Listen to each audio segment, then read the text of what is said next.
যাচাই করে তবে নিজের জীবনে তা সামিল করে। একটা ছোট্ট কানের দুল থেকে পড়াশোনার স্ট্রিম বাছা অবধি দয়মন্তী দেখেছে তার মেয়ে ভীষণ মেধা প্রয়োগ করে। মেয়েকে অনেক আশা নিয়ে বড় করেছিলেন দয়মন্তী। কি দারুণ গান গায় কমলিনী! স্কুল কলেজ পাড়ায় শুধু নয়, একটা সময় দাপিয়ে বড় বড় নামকরা জায়গায় স্টেজে গানের শো অব্দি করত। দিল্লিতে একটি কলেজে চাকরি পাওয়ার পর গানের শো করাটা প্রায় বন্ধই হয়ে গেল। ভীষণ মন খারাপ করতেন দয়মন্তী।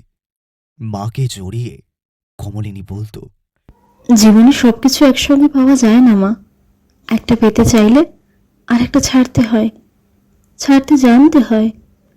প্রিয়ম নিঃসন্দেহে ভালো, ভালো ছেলে, কেয়ারিং, জেন্টল, এডুকেটেড, কিন্তু